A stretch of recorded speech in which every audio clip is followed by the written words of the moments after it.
Pirubahan mo na ito, Amara. Tapos na ang 10 taon ng pagpapanggap natin. Hindi ka na nararapat sa pamamahay na ito. Ang mga salitang yon ay hindi binigkas ng pasigaw.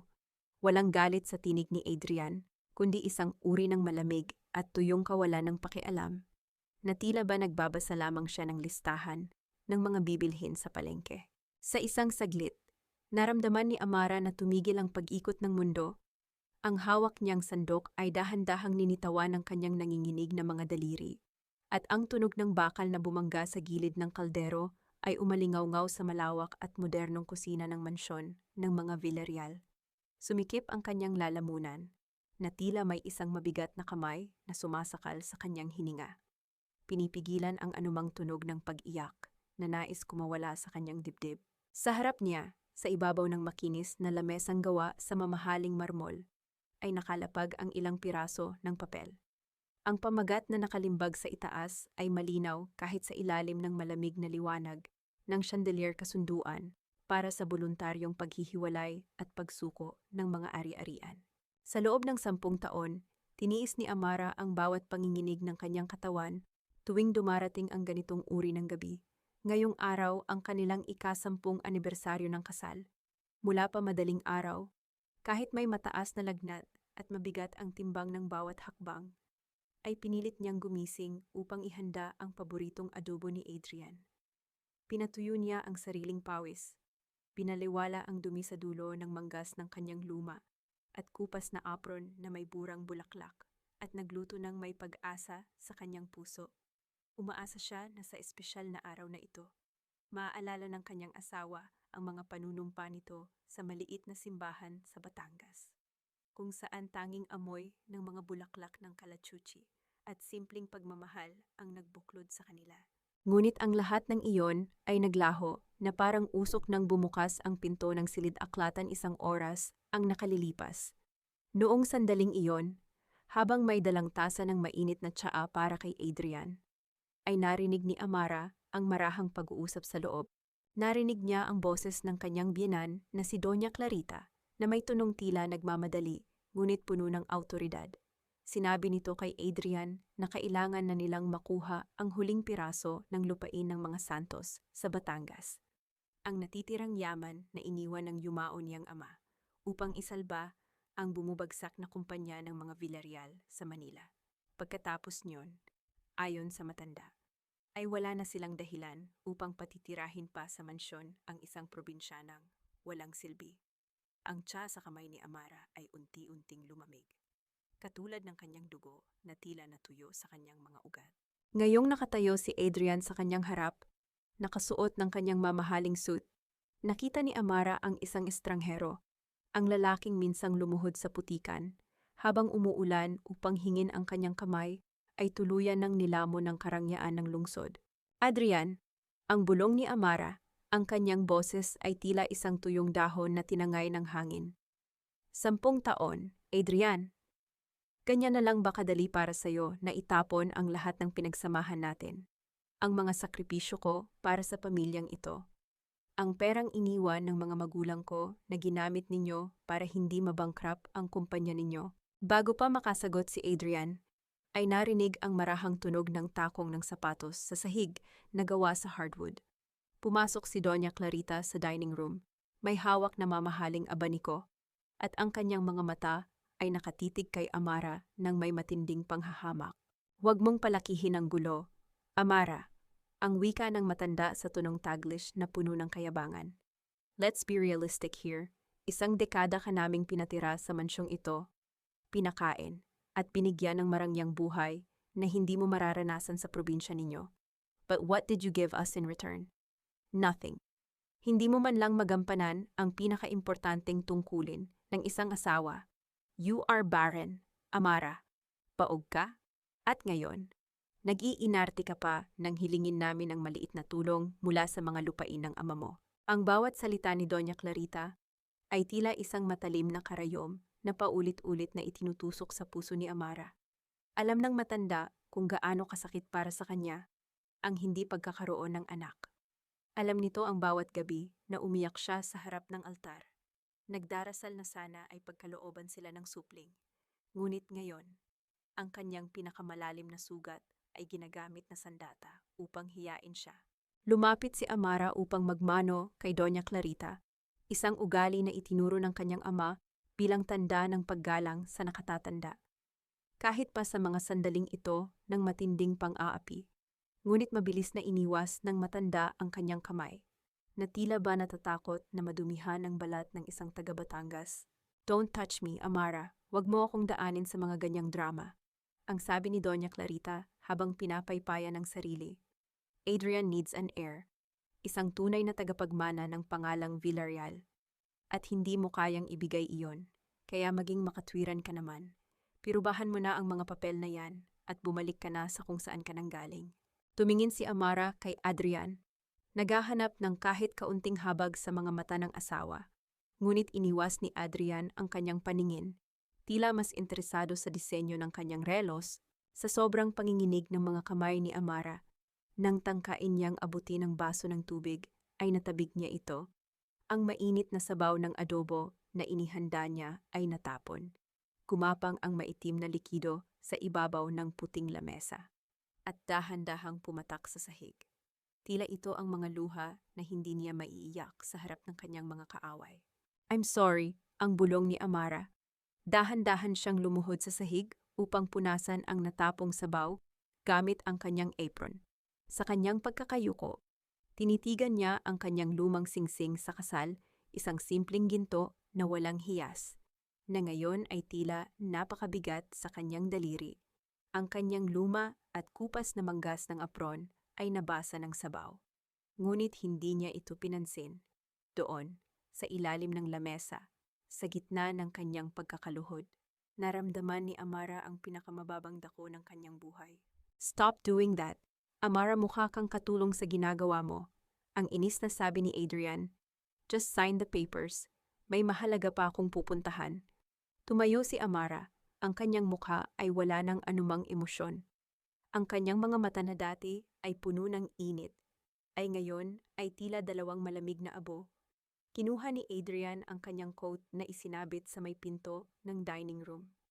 Habang isinusuot ito, lumapit si Amara upang tulungan siya isang ugali na nakasanayan niya sa loob ng 10 taon.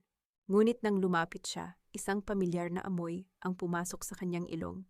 Isang mamahaling pabango ng babae amoy ng bulaklak ng lavender at vanilla.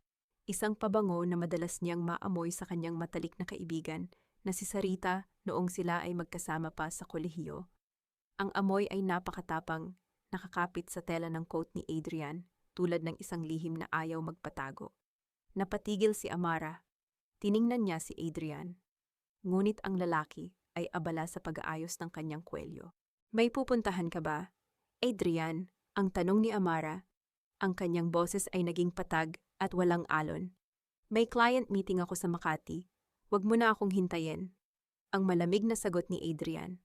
Tumingin si Amara sa labas ng bintana ng sala na nakaharap sa malawak na hardin. Sa labas, sa ilalim ng anino ng malalaking puno ng mangga malapit sa gate, ay may nakaparadang isang mamahaling pulang sasakyan. Ang makina nito ay tahimik na umaandar. At mula sa gilid ng bintana, nakita ni Amara ang isang pamilyar na anino ng isang babaeng may mahabang buhok na nakaupo sa passenger seat. Ang babae ay tila may tinititigan sa kanyang telepono, at ang liwanag ng screen ay nagbigay liwanag sa kanyang mukha sa dilim.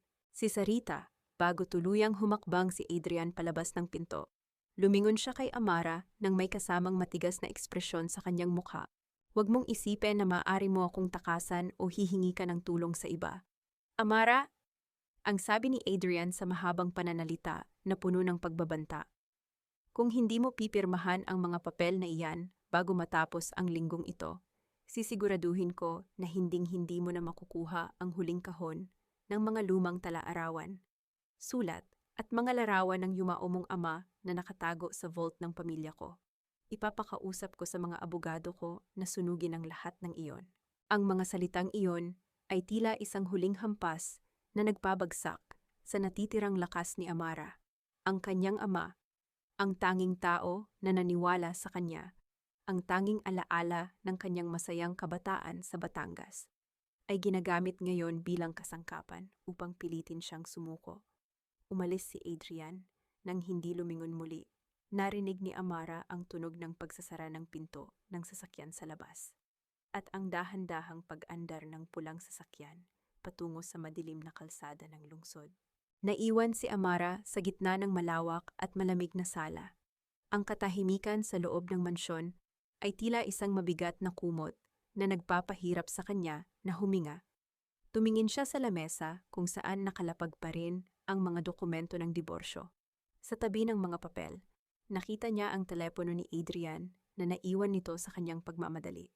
Biglang umilaw ang screen ng telepono sa ibabaw ng madilim na marmol. Lumilikha ng isang paulit-ulit na kurap ng liwanag. May isang pangalan ang lumitaw sa screen na patuloy na tumatawag. Kasunod ng isang maikling mensahe na nabasa ni Amara mula sa lock screen. Nakaalis ka na ba? Adi naghihintay na ako sa kondo natin. Ang pangalang nakasulat sa screen ay Sarita. Ang liwanag mula sa screen ng telepono ay patuloy na kumukurap sa madilim na silid. Tila isang babala ng isang malaking bagyo na paparating sa kanilang buhay. Ang liwanag mula sa screen ng telepono ni Adrian na naiwan sa mesa ay unti-unting namatay. Ngunit ang bawat titik ng pangalang Sarita ay tila nakaukit na sa mga mata ni Amara. Sa kabila ng mataas na lagnat na nagpapabigat sa kanyang bawat hininga, kinuha niya ang sariling tablet, ang lumang kagamitan na nakakonekta sa kanilang shared family account. Doon, sa pamamagitan ng built-in GPS ng sasakyan ni Adrian, nakita niya ang isang maliit na pulang tuldok na dahan-dahang gumagalaw sa mapa, patungo sa gitna ng nagtataasang mga gusali sa Makati. Ang bawat segundo ng kanyang paglalakbay sa loob ng taxi patungo sa address na yon ay tila isang walang katapusang parusa. Sa labas ng bintana, ang mga neon na ilaw ng Manila ay sumasalamin sa basang salamin ng sasakyan.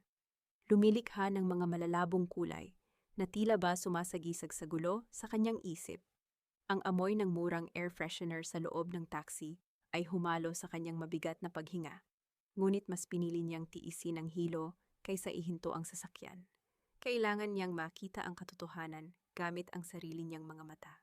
Nang makarating siya sa marangyang kondominium sa Makati, ang lamig ng lobby na gawa sa makintab na granite ay agad na yumakap sa kanyang mainit na balat. Dahil sa kanyang simpleng kasuotan at maputlang mukha, marahan siyang iniwasan ng mga taong nakasuot ng mamahaling damit. Nagkunwari siyang may bibisitahing kaibigan at sumabay sa isang grupo ng mga residente na pumasok sa elevator. Ang banayad na pagtaas ng elevator patungo sa ika-18 palapag ay nagdulot ng kakaibang kaba sa kanyang dibdib. Nang bumukas ang pinto, sinalubong siya ng isang tahimik at may karpet na pasilyo. Ang bawat hakbang ni Amara ay walang nililikhang tunog dahil sa kapal ng karpet. Ngunit ang bawat tibok ng kanyang puso ay tila isang mabigat na hampas ng alon sa dalampasigan. Huminto siya sa tapat ng unit 1804. Ang pinto ay hindi lapat ang pagkakasara. May maliit na puwang na nagpapahintulot sa liwanag at boses mula sa loob na lumabas sa pasilyo. Si Adrian ay nakatayo sa may sala.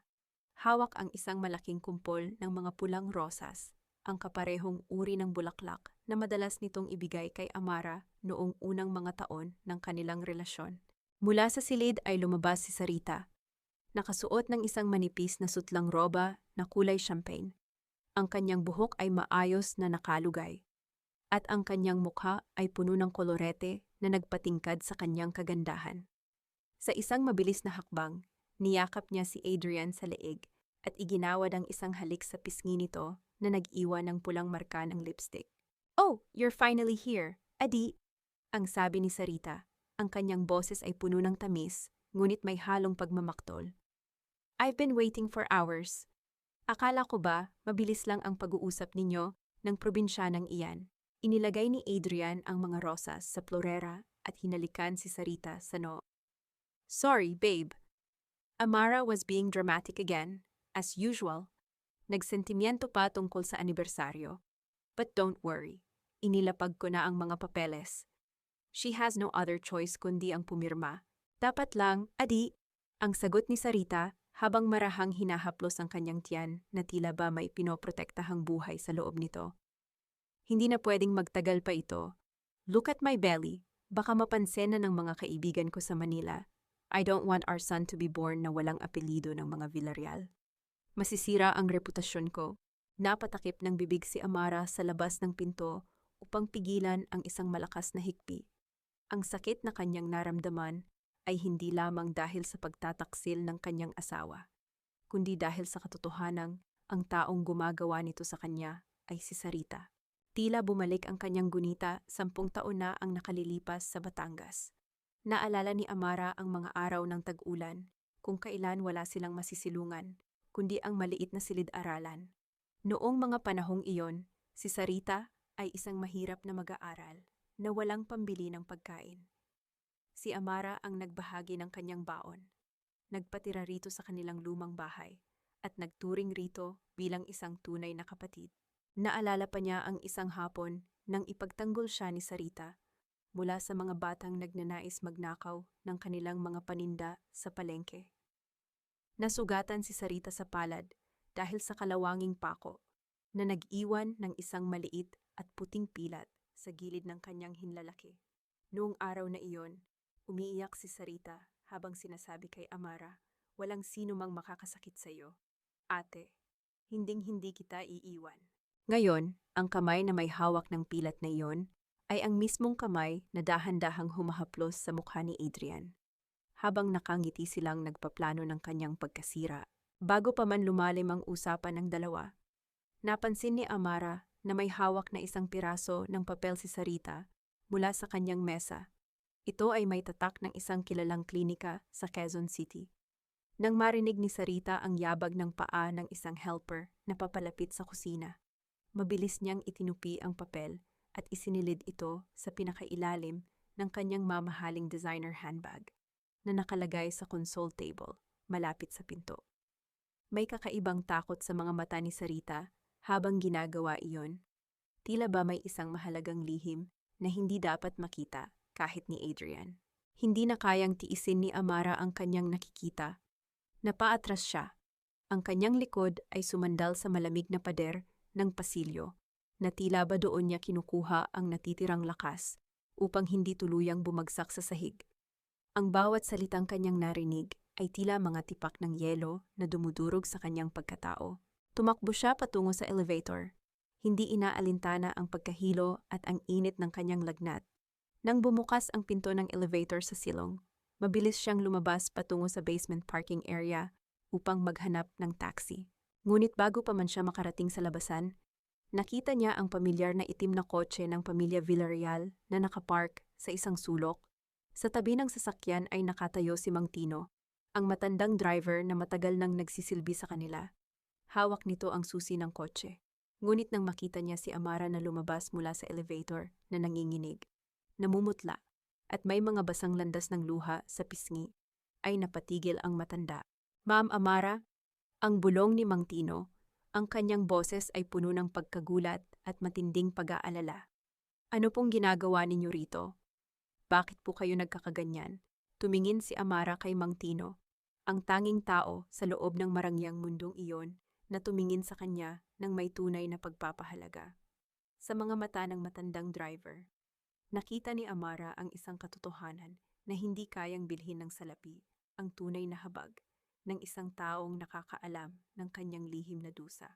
Ang gabi ay lumipas na tila isang mahabang panaginip na puno ng tinik. Ngunit ang pagdating ng umaga sa mansyon ng mga Villarreal ay hindi nagdala ng liwanag para kay Amara. Sa halip, ang bawat sinag ng araw na sumasalamin sa malalaking bintana ay nagparamdam sa kanya ng mas matinding bigat. Matapos ang kanyang lihim na pagpunta sa Makati kagabi, halos hindi siya nakatulog dahil sa taas ng lagnat at sa walang katapusang pag-ikot ng kanyang mga alalahanin. Maaga pa lamang ay ipinatawag na siya ni Doña Clarita sa silid nito. Ang silid ng matanda ay puno ng amoy ng mamahaling pabango na humahalo sa amoy ng mga lumang kahoy na muwebles at mga rebulto ng mga santo. Sa sulok isang kapaligiran na tila ba sumasagisag sa kabanalang huwad. Nang pumasok si Amara, dahan-dahan siyang lumapit upang magmano. Ang kanyang nanginginig na kamay ay marahang kumuha sa kulubot. ngunit makinis na kamay ng matanda upang ilapat sa kanyang noo. Ito ay isang simpleng kilos ng paggalang na itinuro ng kanyang ama. Isang bagay na pinanghahawakan ni Amara upang panatilihin ang kanyang natitirang dignidad sa gitna ng naglalakihang pader na nagpapakita ng kanyang kawalan ng halaga. Agad na binawi ni Doña Clarita ang kanyang kamay matapos ang tradisyon na tila ba natatakot na mahawakan ang natitirang lagnat ni Amara. Maupo ka, Amara, ang malamig na utos ni Doña Clarita habang inaayos ang kanyang sidang roba. I want to talk to you about utang na loob. Alam mo naman siguro kung gaano kalaki ang utang na loob mo sa pamilyang ito. We saved your family's reputation nung mamatay ang papa mo na may mga natitirang utang sa Batangas.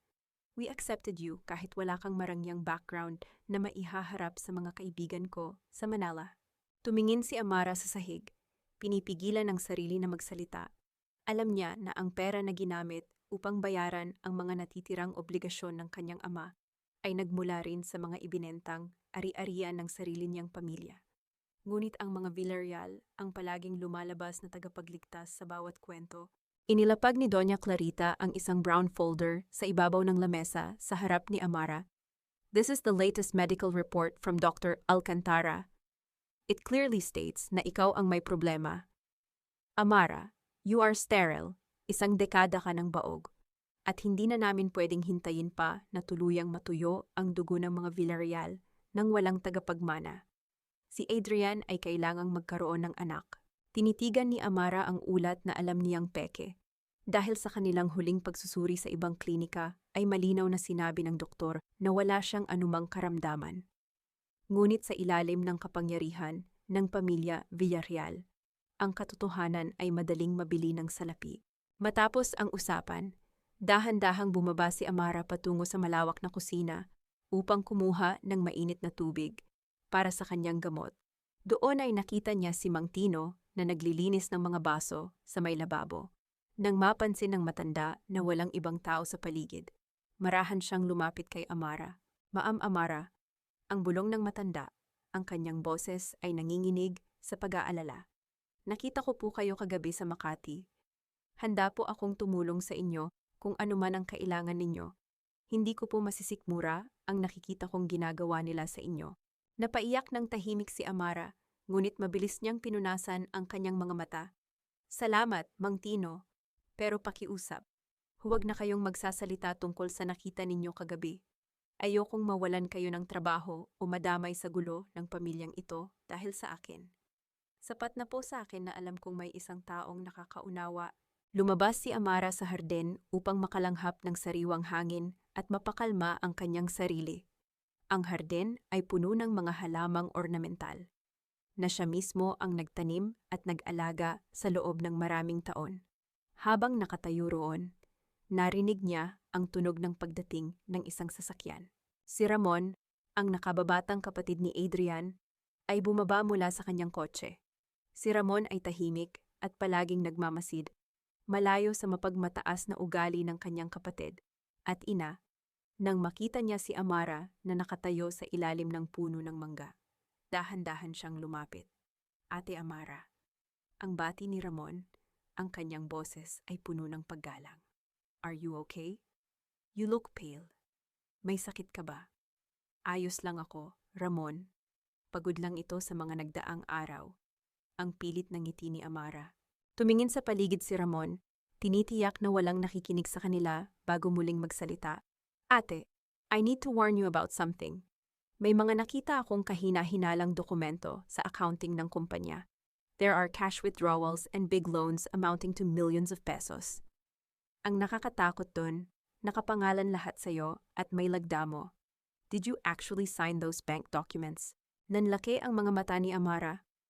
Ano, wala akong pinipirmahang anumang dokumento tungkol sa pautang sa bangko. Ramon, ang tanging pinirmahan ko lang noong nakaraang buwan ay ang mga simpleng permit para sa bodega ng bigas. I knew it, ang seryosong sabi ni Ramon. Peke ang mga lagdang iyon. Sinubukan kong kausapin si Kuya Adrian tungkol dito, pero iniwasan niya ako.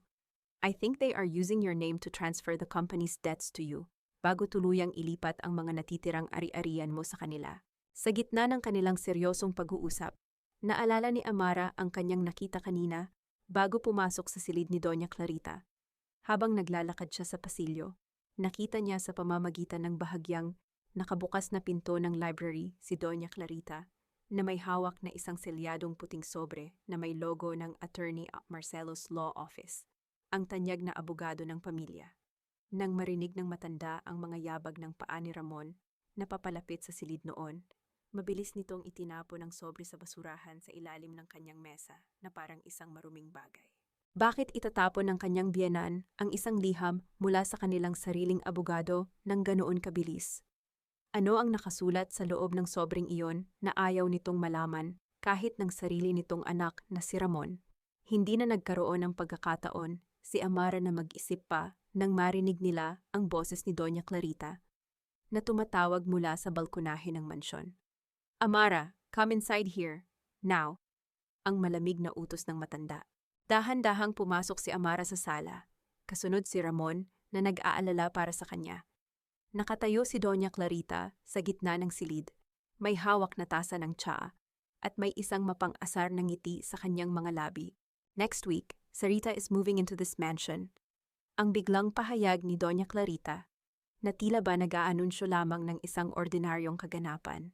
Since she is carrying Adrian's child, she needs the best environment and utmost care.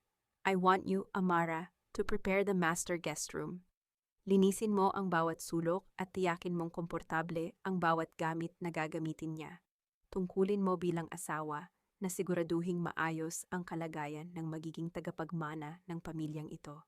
Napatitig si Amara sa kanyang biyenan. Ang bawat salita ay tila isang mariing taga sa kanyang puso. Ang utusan siyang ihanda ang silid para sa kabit ng kanyang asawa ay ang pinakamatinding paraan ng sutil na paglapastangan sa kanyang pagkatao. Tumayo si Ramon sa tabi ni Amara. Ang kanyang mukha ay puno ng galit. Ma, this is too much. How can you do this to Ate Amara? Nakatira pa siya rito bilang legal na asawa ni Kuya. Tapos papatitirahin ninyo rito ang ibang babae. Tumahimik ka. Ramon, huwag kang makialam sa mga desisyon ko sa pamamahay na ito. Ang sigaw ni Doña Clarita. Ang kanyang tinig ay pumailan lang sa buong sala. Amara knows her place. Kung gusto niyang manatili rito kahit walang silbi, kailangan niyang tanggapin ang mga kondisyon ko. Tumingin si Doña Clarita kay Amara nang may mapanghamong mata, naghihintay ng anumang sagot o pag-iyak mula sa kanya. Ngunit sa pagkakataong ito, si Amara ay tumayo ng tuwid, pinipigilan ang bawat panginginig ng kanyang katawan habang ang kanyang mga mata ay nananatiling nakatitig sa matanda. Puno ng isang matatag na katahimikan na nagpahiwatig na ang kanyang pagtitiis ay may hangganan din. Ang marahas na utos ni Doña Clarita na ihanda ang silid para sa kabit ng kanyang asawa ay hindi nagpabagsak kay Amara. Sa halip, ito ang naging mitsa upang tuluyang magising ang natutulog na lakas sa kanyang puso. Batid niyang hindi na niya kayang isalba ang isang tahanang matagal ng gumuho.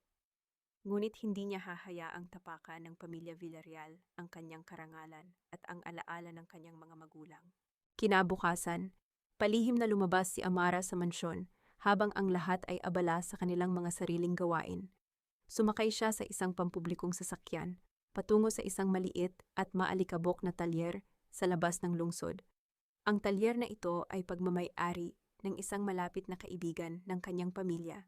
Isang ligtas na lugar kung saan walang makakakilala sa kanya. Doon, sa likod ng mga nakasalansang gulong at amoy ng langis ng makina, ay naghihintay si Tia Evelyn. Ang kanyang tiya ay ang kapatid ng kanyang ama, isang matatag at matalinong babae na nagdala sa kanyang sarili ng tapang ng mga santos mula sa Batangas. Nang makita ni Tia Evelyn ang maputla, ngunit may determinasyong mukha ni Amara, mabilis siyang lumapit at niyakap ito ng mahigpit.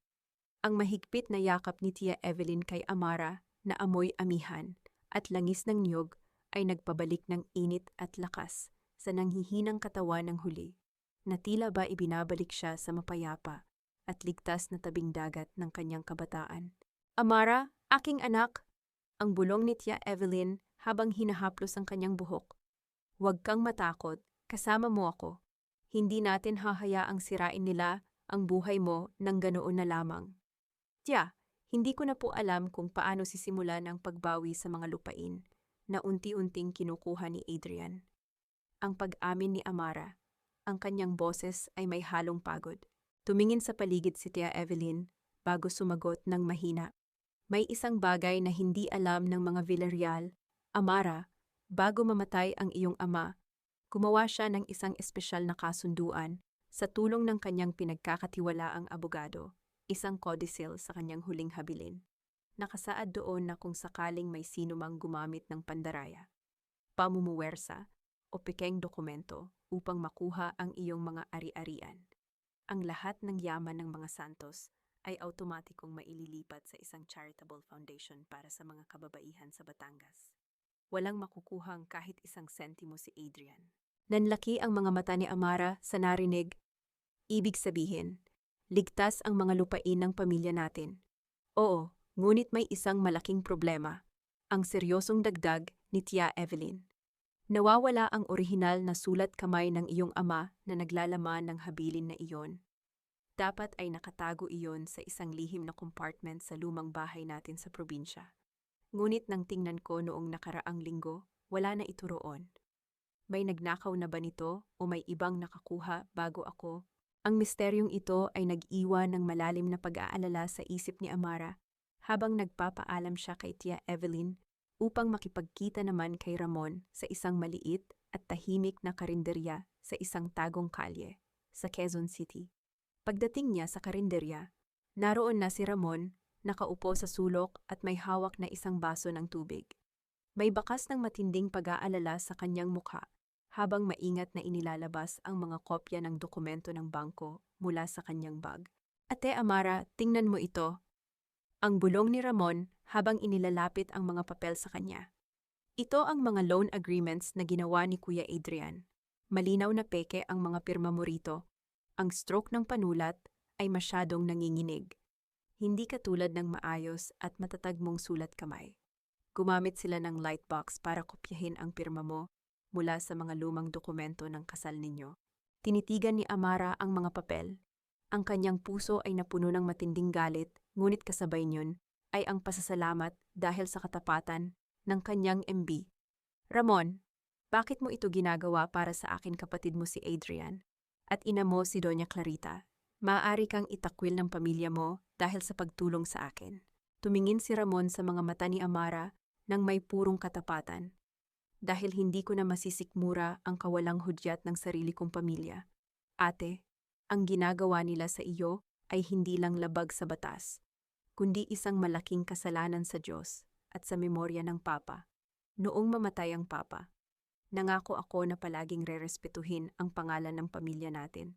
Ngunit ang ginagawa ni na Kuya at Mama ay nagdadala lamang ng kahihiyan. Hindi ko hahayaang magpatuloy ang kasamaang ito. Habang taimtim na nag-uusap ang dalawa, napansin ni Amara ang isang kakaibang pagbabago sa kapaligiran sa labas ng karinderya. Isang itim na sedan na may madidilim na bintana ang dahan-dahang pumarada sa tapat ng kainan. Walang bumababa mula sa sasakyan at ang makina nito ay nananatiling tahimik na umaandar, na tila ba kanina pa sila pinapanood sa bawat kilos at salita. Sa ibabaw ng lumang kahoy na mesa ng karinderya, ang liwanag mula sa headlights ng itim na sasakyan ay sumasalamin sa baso ng tubig sa harap ni Amara. Lumilikha ng isang paulit-ulit na kurap ng liwanag na tila ba isang tahimik na banta mula sa dilim. Ang gabi ay tila mas lalong dumilim sa loob ng mansyon ng mga Villarreal habang si Adrian ay unti-unting nilalamon ng kanyang sariling desperasyon. Ang kumpanya ay nasa gilid na ng bangkarota. At ang mga utang na kanyang ginawa sa ilalim ng peking pirma ni Amara ay malapit ng matuklasan ng mga bangko. Kung hindi niya makuha ang mga lupain ng mga santos sa lalong madaling panahon, hindi lamang kayamanan ang mawawala sa kanya, kundi maging ang kanyang kalayaan. Sa isang abandonadong bodega malapit sa pier ng Manila, kung saan ang amoy ng maalat na dagat at nabubulok na kahoy ay humahalo sa malamig na hangin ng gabi. Nakipagkita si Adrian sa isang lalaking may kaduda-dudang reputasyon. Doon, sa ilalim ng nag-iisang dilaw na ilaw ng bombilya, Iniabot sa kanya ang isang maliit na vial na naglalaman ng likidong walang kulay, walang amoy, at walang lasa, isang lason na dahan-dahang nagpapatigil sa tibok ng puso ng sinumang makakainom nito, na magmumukhang atake sa puso o ordinaryong ngatog. Pagbalik sa kanyang silid-aklatan sa mansyon, tinitigan ni Adrian ang ulat ng diwisyon ng ari-arian. Alam niya na kung mamatay si Amara sa isang aksidente, bilang asawa ay automatikong mapupunta sa kanya ang lahat ng lupain at natitirang yaman nito ng walang kahirap-hirap. Sa sandaling iyon, ang kanyang nanginginig na kamay ay kumuha ng isang itim na marker upang isulat ang pikeng pangalan ng gamot sa vial, upang magmukha itong ordinaryong bitamina. Kung sakaling may makakita, ang bawat stroke ng kanyang panulat ay nanginginig. Isang tahimik na patunay ng kanyang unti-unting pagkawala ng katinuan at pagbaba mula sa isang iginagalang na negosyante patungo sa isang hihingalong kriminal. Kinabukasan, sa malawak na kusina ng mansyon, pumasok si Mang Tino upang kumuha ng tubig para sa kotse. Doon ay napatigil siya nang makita si Adrian na nakatayo malapit sa counter. Hawak ang maliit na vial habang nakatitig ng matalim sa lalagyan ng pagkain ni Amara. Nang mapansin ni Adrian ang driver, mabilis niyang itinago ang vial sa kanyang bulsa at tinitigan si Mang Tino nang may matinding galit, bago mabilis na lumabas ng kusina nang walang sinasabi. Sa gabi ring iyon, hinarap ni Adrian si Amara sa sala. Inilapag niya muli ang mga dokumento ng pagsuko ng lupa sa harap nito. "Just sign the papers. Amara, huwag mo nang patagalin ito." Ang malamig na utos ni Adrian, ngunit may bakas ng panginginig sa kanyang boses. "Ibigay mo na sa akin ang mga lupa sa Batangas at hahayaan kitang umalis nang may kaunting allowance buwan-buwan." Tumingin si Amara sa mga mata ng kanyang asawa sa unang pagkakataon.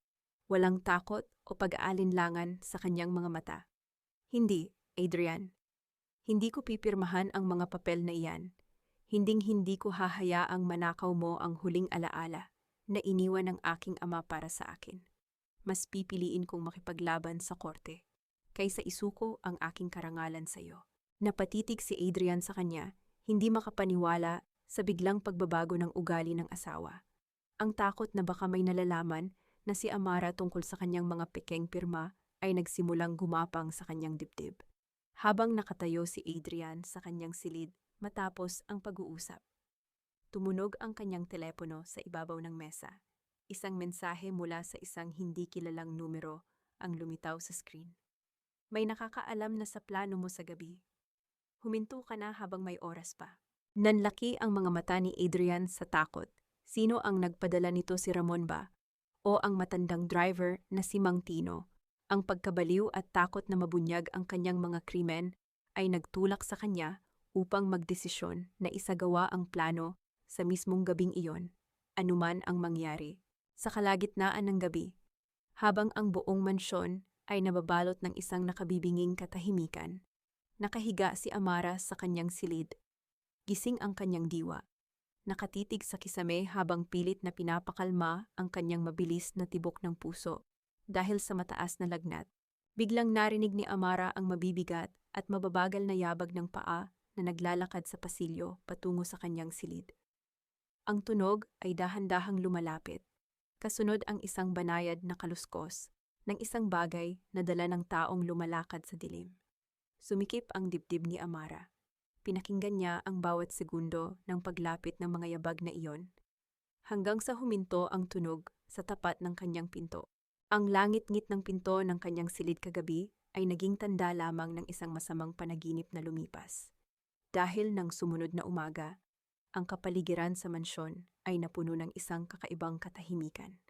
Si Adrian, sa unang pagkakataon pagkatapos ng maraming buwan, ay maagang nagising upang magluto sa kusina. Naisipan niyang ihanda ang paboritong adobo ni Amara, isang ulam na puno ng pamilyar na amoy ng bawang, toyo, at suka na pumailan lang sa buong kusina. Ngunit sa likod ng mabangong amoy na ito, nang matiyak ni Adrian na walang sino mang nakatingin sa kanya, ay mabilis niyang kinuha ang maliit na vial mula sa kanyang bulsa. Sa pamamagitan ng nanginginig na mga kamay, Dahan-dahang ipinatak ni Adrian ang walang kulay na likido sa kumukulong sarsa. Ang lason ay mabilis na humalo sa maitim na sabaw, na tila ba walang anumang bakas ng panganib na naiwan.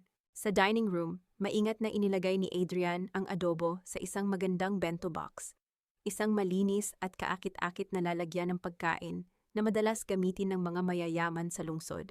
Tiniyak niya na ang bawat detalye ng pagkain ay maayos ang pagkakaayos, upang isipin ni Amara na ito ay isang tanda ng kapayapaan at paghingi ng tawad mula sa kanyang asawa. Samantala, sa sala, si Amara ay naghahanda na upang umalis.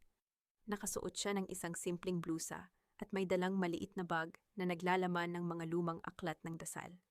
Pupunta siya sa lokal na simbahan upang tumulong sa mga mahihirap na ina na naghahanda ng pagkain para sa mga batang lansangan. Ang gawaing ito ang naging tanging kanlungan ni Amara, ang tanging paraan upang pansamantalang lumayo sa nakakasakal na hangin ng mansyon ng mga Villarreal. Ubos ka ba ng oras sa simbahan ngayon? Amara on pa, ang tanong ni Adrian na lumabas mula sa kusina. May hawak na pilit ng ngiti na hindi umaabot sa kanyang mga mata. Oo, Adrian, maraming bata ang kailangang pakainin ngayon. Ang maikling sagot ni Amara nang hindi tumitingin sa asawa. Hindi na ako kakain dito ng tanghalian. Ganun ba, huwag kang mag-alala, magpapadala ako ng masarap na tanghalian para sa iyo. Ang sabi ni Adrian. Ang kanyang boses ay may kakaibang lambing na nagdulot ng kilabot sa balikat ni Amara. Nang makalabas si Amara ng mansyon upang sumakay ng tricycle, mabilis na nagtungo si Adrian sa garahe, kung saan si Mang Tino ay kasalukuyang nagpupunas ng likod ng kotse. Iniabot ni Adrian ang mainit-init pa na bento box sa matandang driver. Sa pagkakataong ito, iniwas ni Adrian ang kanyang paningin. Hindi magawang tinitigan ng diretso ang mga mata ni Mang Tino. Dalhin mo ito sa babaeng palaging naghihintay sa akin.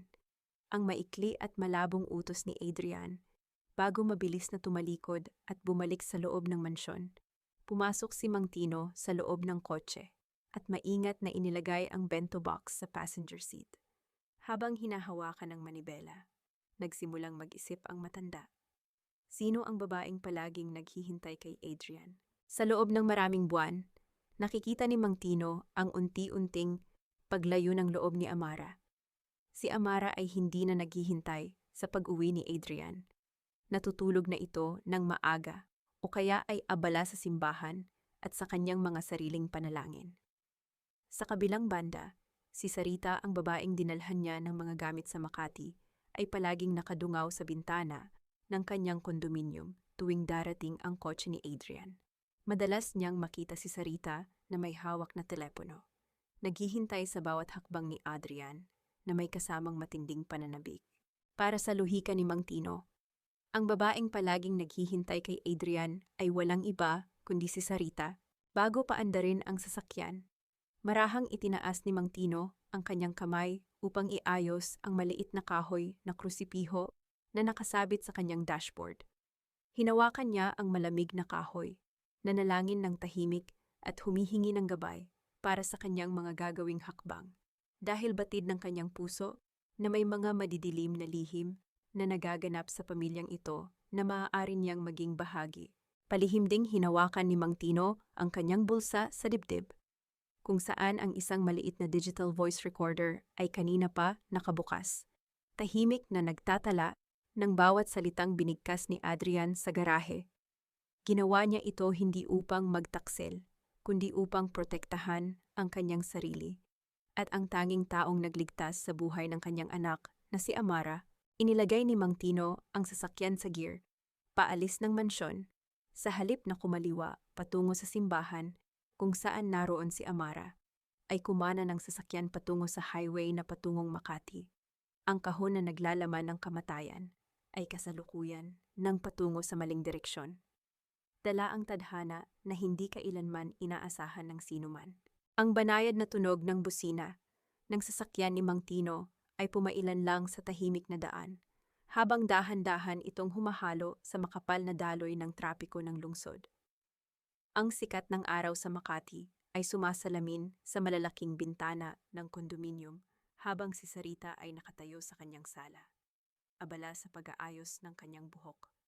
Nang marinig niya ang marahang kumatok sa kanyang pinto, mabilis siyang lumapit upang buksan ito. Umaasang si Adrian ang kanyang makikita. Ngunit si Mang Tino ang nakatayo sa labas. Hawak ang mainit-init pa na bento box.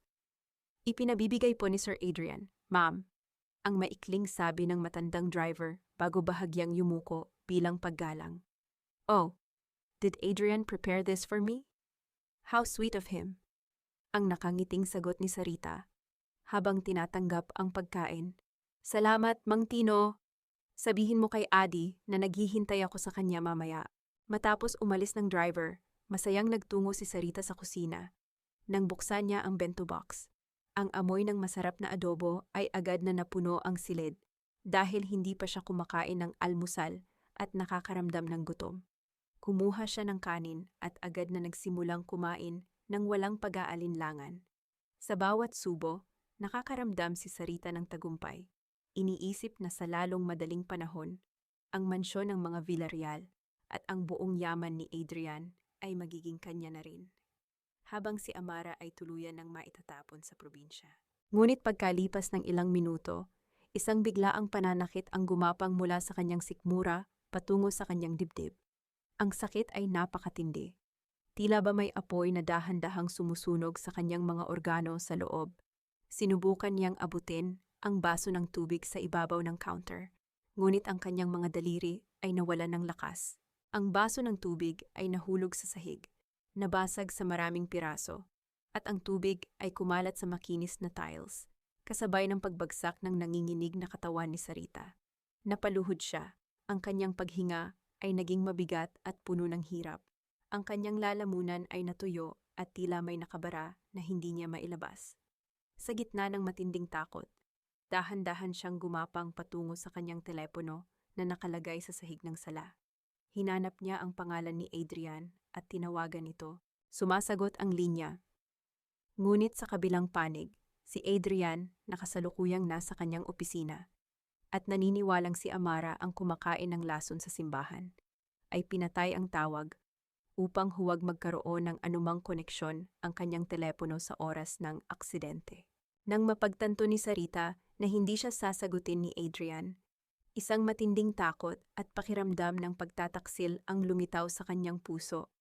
Naunawaan niya na ang pagkaing kanyang kinain ay naglalaman ng isang bagay na nakamamatay. At si Adrian ang nagpadala nito, gamit ang kanyang natitirang lakas. Binuksan ni Sarita ang voice recorder ng kanyang telepono. Inilapit niya ito sa kanyang nanginginig na labi habang nahihirapang huminga. "Adrian?" Bakit ang nanghihinang bulong ni Sarita? Ang bawat salita ay may halong tunog ng paghihirap. "Ang lason? Bakit mo ako nilason, Amara? Patawarin mo ako. Ang pagbubuntis ko, peke ang lahat ng iyon. Sinabihan ako ni Doña Clarita na magpanggap na buntis upang mapilitan kang umalis. Si Amara ay hindi baog. Kami ang gumawa ng peking ulat. Adrian, mamamatay ako dahil sa iyo." Habang unti-unting lumalabo ang kanyang paningin, ang kamay ni Sarita ay tumama sa kanyang mamahaling planner sa ibabaw ng counter. Nahulog ito sa sahig at bumukas, kung saan may isang lumang larawan na matagal nang nakatago sa loob. Ito ay isang kupas at lumang larawan nila ni Amara noong sila ay mga mag-aaral pa sa Batangas. Sa larawan, nakangiti silang dalawa habang magkaakbay sa ilalim ng araw, puno ng kawalang malay at tunay na pagkakaibigan. Tinitigan ni Sarita ang nakangiting mukha ni Amara at sa huling sandali ng kanyang buhay, isang matinding pagsisisi ang gumapang sa kanyang puso para sa kaibigang kanyang tinalikuran dahil sa kasakiman sa gitna ng nakatutulig na katahimikan ng silid. Isang marahas at mabigat na kumatok ang narinig sa pinto ng kondominium. Ang pinto na hindi tuluyang nailapat ni Sarita ay dahan-dahang bumukas. Narinig sa voice recording ang tunog ng mga yabag ng paa ng isang tao na pumasok sa silid at lumakad sa ibabaw ng mga basag na bubog ng baso. Hindi na nakita ni Sarita ang mukha ng taong iyon dahil sa tuluyang pagpikit ng kanyang mga mata. Ngunit sa kanyang huling reflex, ang kanyang nanginginig na kamay ay napaabot sa laylayan ng damit ng taong nakatayo sa kanyang tapat. Hinawakan niya ito ng mahigpit at pinunit ang isang piraso ng lace mula sa damit nito bago tuluyang nawala ng buhay ang kanyang katawan. Ang alarma ng kondominium para sa emergency ay biglang tumunog sa buong gusali. Lumilikha ng isang nakababahalang ingay habang si Sarita ay nakahandusay na walang buhay sa sahig.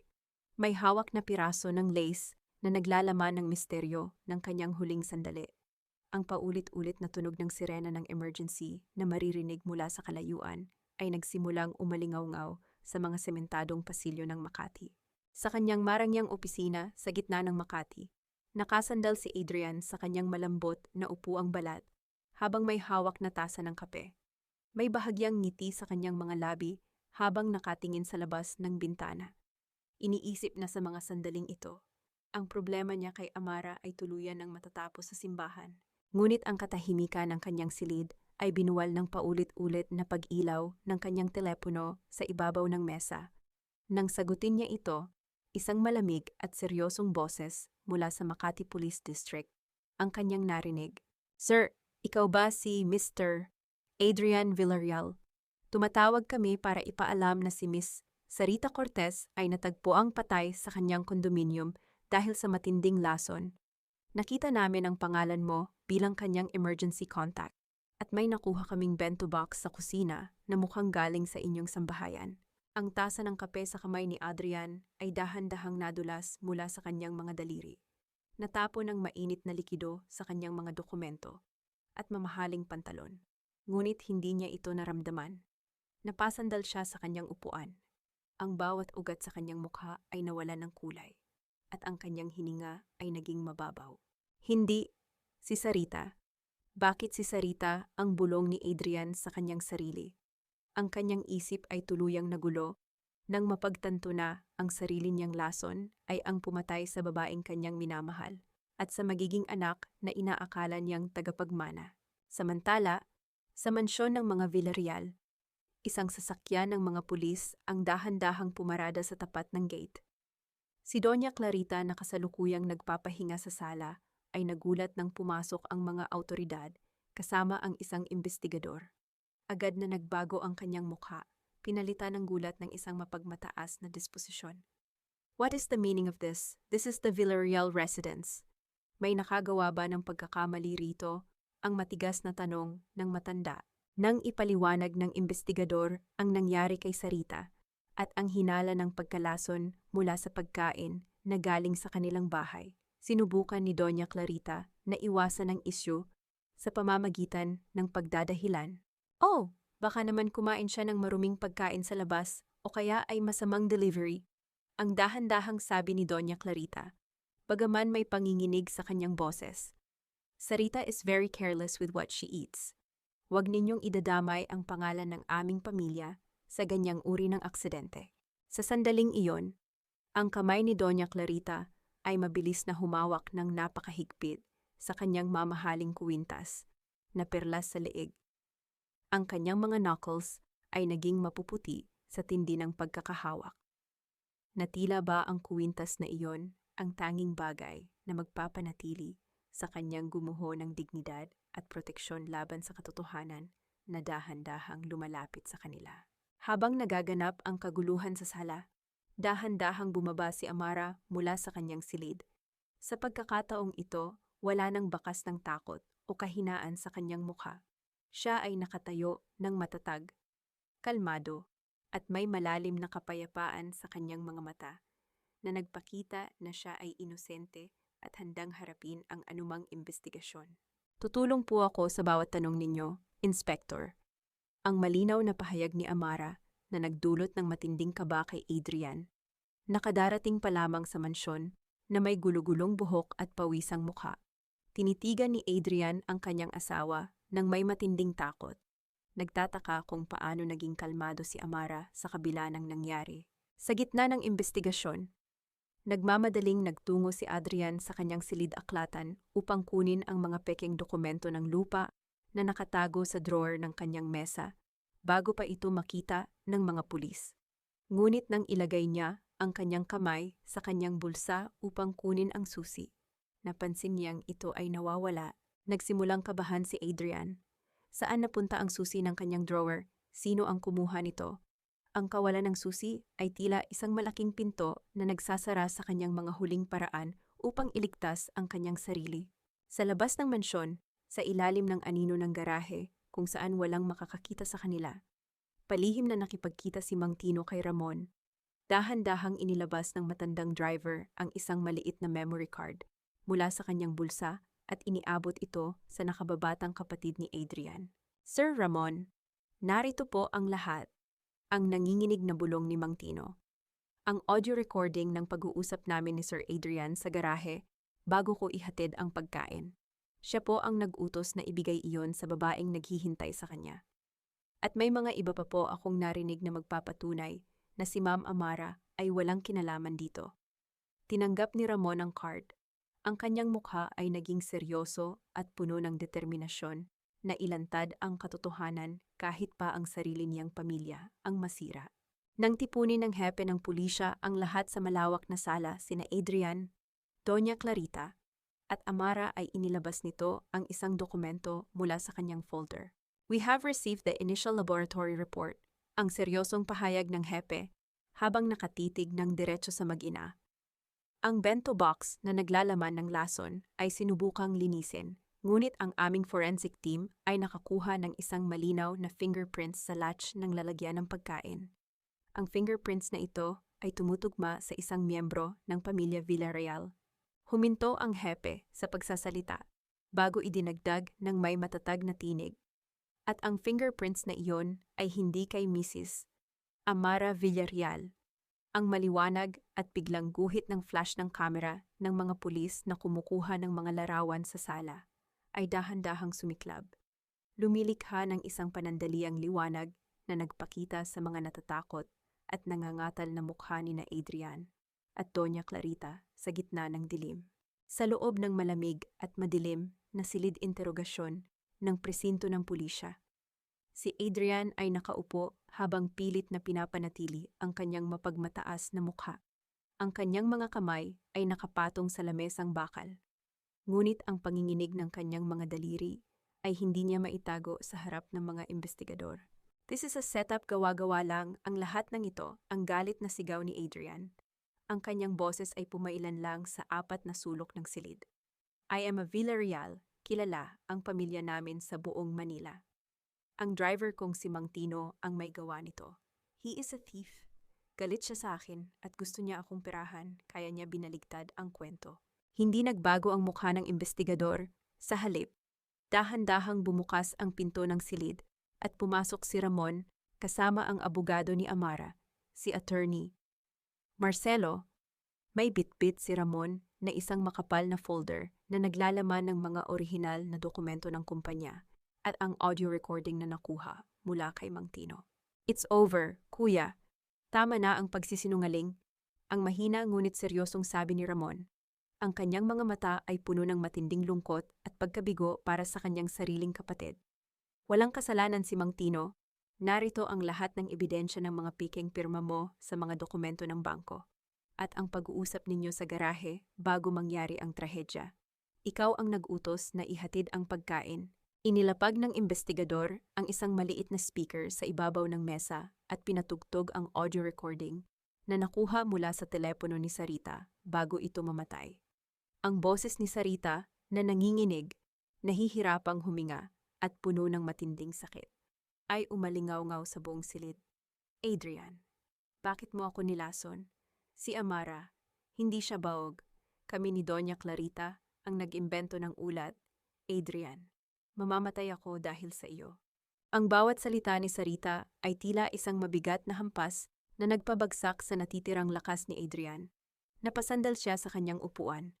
Ang kanyang mga mata ay nanlaki sa takot habang nakatitig sa speaker. Napagtanto na ang sarili niyang mga krimen ay tuluyan ng nailantad ng babaeng kanyang pinagtaksilan. Samantala, sa pasilyo ng presinto, si Doña Clarita ay abala sa pakikipag-usap sa hepe ng pulisya. Sinusubukang gamitin ang kanyang kapangyarihan at salapi upang iligtas ang kanilang pangalan. We can settle this quietly, General. Ang bulong ng matanda habang pilit na binubuksan ang kanyang mamahaling bag. Pangalan ng pamilya namin ang nakataya rito. Magkano ba ang kailangan ninyo? I can write a check right now. Just keep this away from the media. Ngunit bago pa man makasagot ang hepe, ang malalaking pinto ng presinto ay biglang bumukas at pumasok ang isang grupo ng mga mamamahayag na may dalang mga kamera at mikropono. Agad nilang hinarangan si Doña Clarita, nagtatanong ng sabay-sabay tungkol sa tangkang pagpatay at ang pekeng pagbubuntis ni Sarita. Ang marangyang dignidad na matagal nang pinoprotektahan ng matanda ay tuluyang nadurog sa harap ng mga kumikislap na ilaw ng media. Nang dalhin si Doña Clarita sa loob ng silid interogasyon kasama si Adrian, ang takot at kahihiyan ay nagbunga ng isang marahas na paghaharap sa pagitan ng mag-ina. Kasalanan mo ito, Adrian, ang galit na sigaw ni Doña Clarita. Ang kanyang boses ay nanginginig sa galit. Sabi ko sa iyo makuha mo lang ang lupa ni Amara. Hindi ko sinabing pumatay ka ng tao. You ruined our family. Kayo ang nagudyok sa akin. Ma, ang pabalik na sigaw ni Adrian. Ang kanyang mukha ay pulang-pula sa galit at desperasyon. Araw-araw ninyong sinasabi sa akin na walang silbi si Amara kayo ang nag-isip ng peking pagbubuntis ni Sarita para pilitin siyang umalis. Huwag ninyong isisi sa akin ang lahat.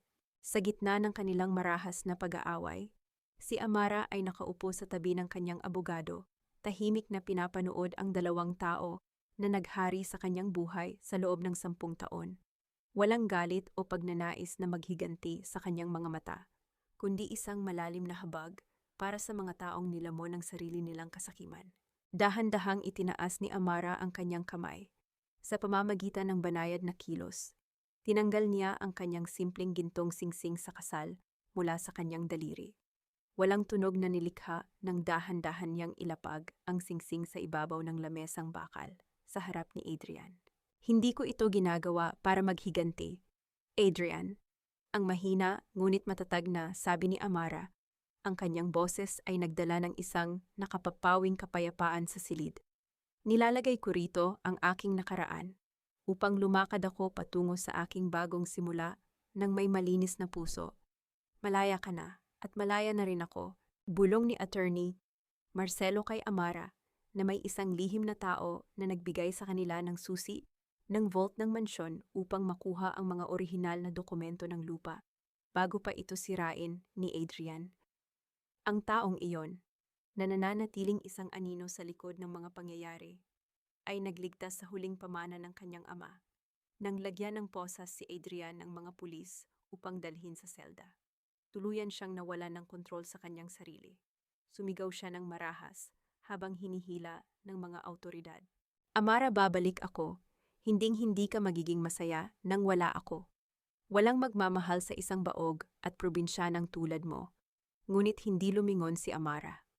May isang banayad at mapayapang ngiti na lumitaw sa kanyang mga labi habang dahan-dahan niyang tinalikuran ang kanyang nakaraan at lumakad palabas ng silid, patungo sa liwanag ng umaga. Ang mabigat at malalim na tunog ng pagsasara ng bakal na pinto ng selda sa dulo ng pasilyo ay umalingaw-ngaw, na naging tanda ng tuluyang pagtatapos ng kanyang mahabang pagkakatali sa pamilya Villarreal.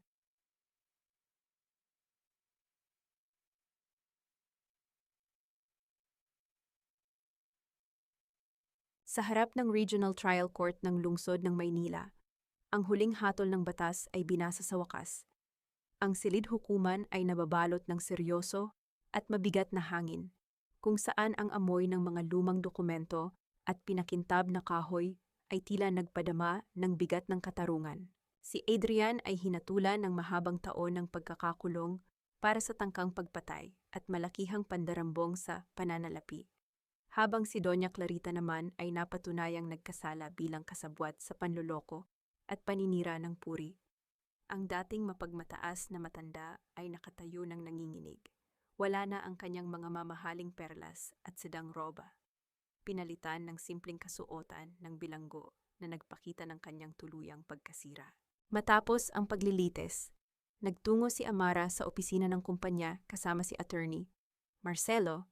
Sa ibabaw ng lamesa, opisyal na ibinalik sa kanya ang lahat ng lupain at ari-arian ng pamilya Santos na sinubukan ni Adrian na nakawin. Pirubahan mo na ito, Amara, ang sabi ni attorney. Marcelo nang may ngiti.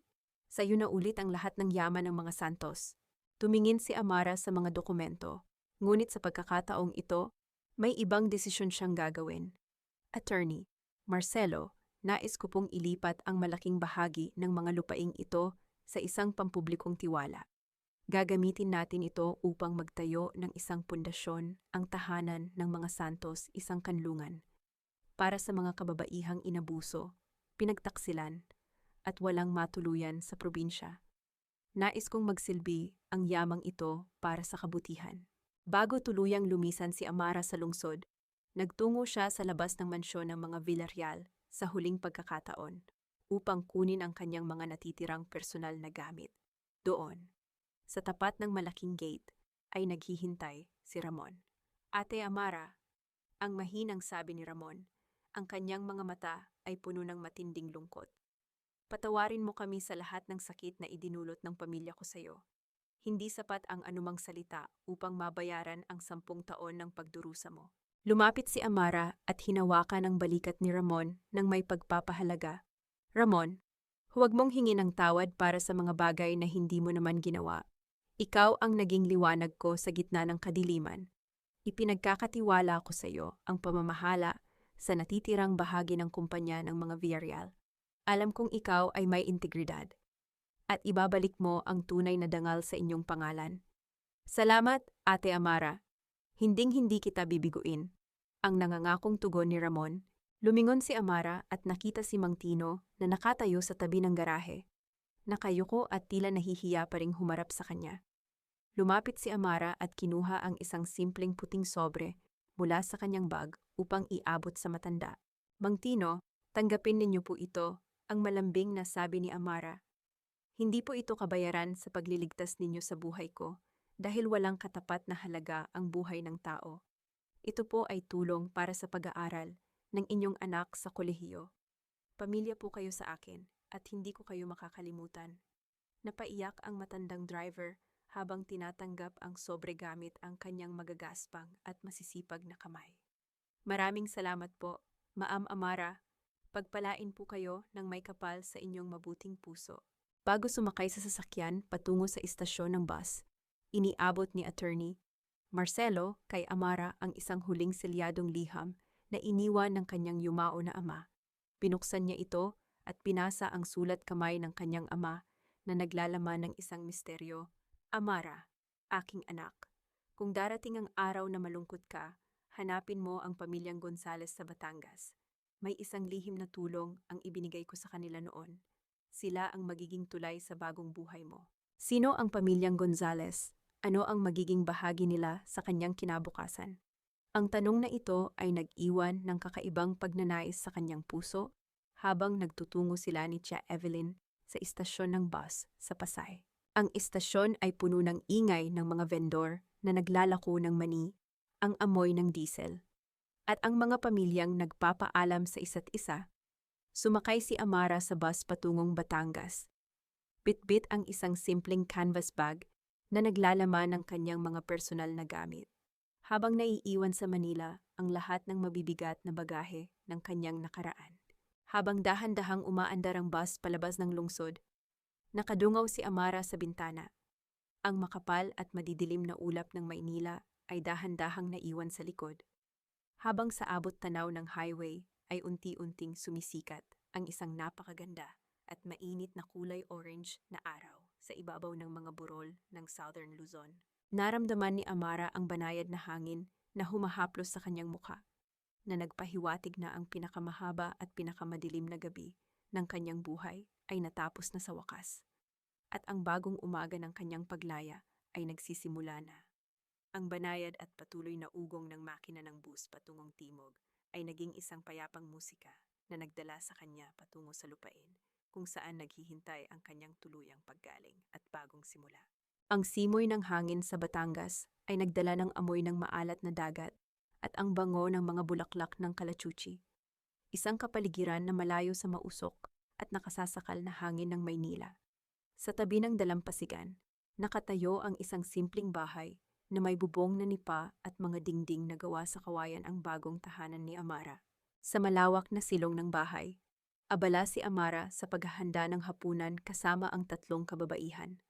Sila ay mga kasapi ng kanyang itinatag na pundasyon, ang tahanan ng mga santos.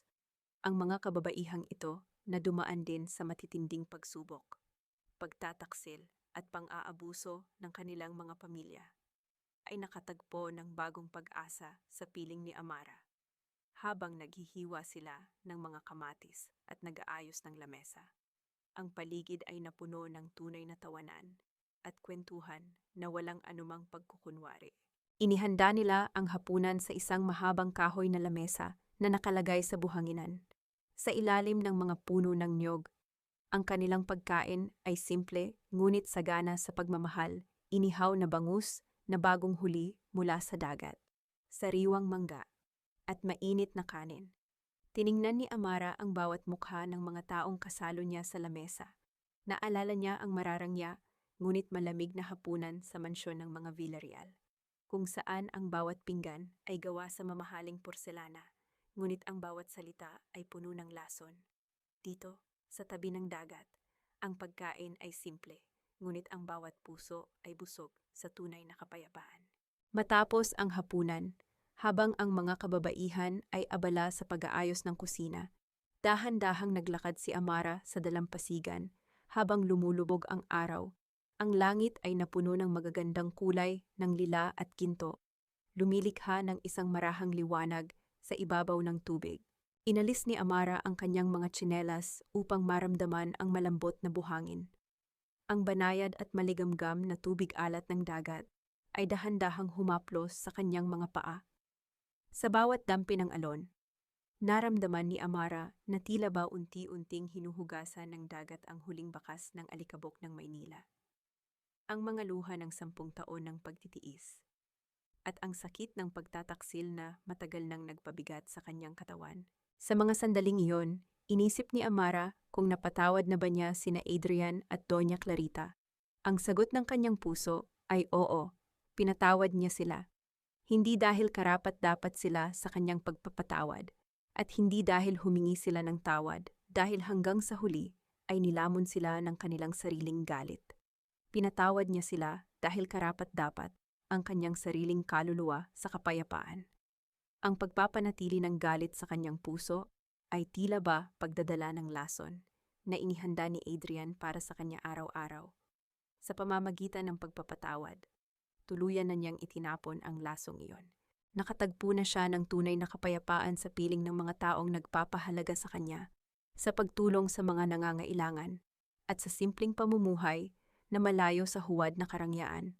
Ang liham ng kanyang ama ay nagdala sa kanya sa pamilyang Gonzales, isang pamilya ng mga mangingisda na tinulungan ng kanyang ama noong mawalan sila ng bangka sa isang malakas na bagyo. Nang matagpuan sila ni Amara, hindi siya tinanggap bilang isang mayaman na donya, kundi bilang isang tunay na anak. Sa ilalim ng maliliwanag na bituin na nagsimulang sumiklab sa kalangitan, napansin ni Amara ang isang pamilyar na anino ng isang lalaki na dahan-dahang naglalakad sa dalampasigan patungo sa kanyang direksyon. Ito ang panganay na anak ng pamilyang Gonzales, si Gabriel, isang tahimik at may matatag na karakter na lalaki na tumutulong sa pamamahala ng kooperatiba ng mga mangingisda. May hawak si Gabriel na isang lumang kwaderno na gawa sa kupas na balat, ang nawawalang kwaderno ng mga tula at tala-arawan ng ama ni Amara na matagal nang hinahanap ni Tia Evelyn. Iniligtas pala ito ng ama ni Gabriel bago pa man makuha ng mga Villarreal ang lumang bahay ng mga Santos. Magandang gabi, Amara, ang may ngiting bati ni Gabriel. Ang kanyang boses ay may banayad na lambing na humahalo sa tunog ng alon. May iniwan ang tatay ko na pag-aari ng ama mo. Sabi niya, ibigay ko raw ito sa iyo kapag handa ka na. Tumingin si Amara kay Gabriel at pagkatapos ay sa kwaderno ng kanyang ama. Isang malawak at napakagandang ngiti ang lumitaw sa kanyang mga labi habang dahan-dahan niyang tinatanggap ang kwaderno. Nararamdaman ang init ng pagmamahal ng kanyang ama na patuloy na nagpoprotekta sa kanya mula sa kabilang buhay. Ang huling aral na iniwan ng kanyang mahabang lakbayin ay malinaw. Ang tunay na kaligayahan ng isang babae ay hindi nasusukat sa pagkakaroon ng isang perpektong pamilya o sa pagtitiis sa isang relasyong sumisira sa kanyang pagkatao. Ang tunay na kaligayahan ay nagsisimula sa lakas ng loob na tumalikod sa mga taong nagdudulot ng sakit, upang simulan ang pagmamahal sa sarili at pagbuo ng isang buhay na puno ng kalayaan, kapayapaan, at tunay na halaga. Humarap si Amara sa direksyon ng dahan-dahang lumalapit na umaga, handang tanggapin ang bawat bagong kabanata ng kanyang buhay, nang may bukas na puso at malayang kaluluwa. Ang banayad na tunog ng mga alon na humahalik sa pampasiglang buhangin sa ilalim ng liwanag ng buwan ay patuloy na umalingaw-ngaw, na naging isang walang katapusang awit ng kanyang bagong simula at walang hanggang kapayapaan.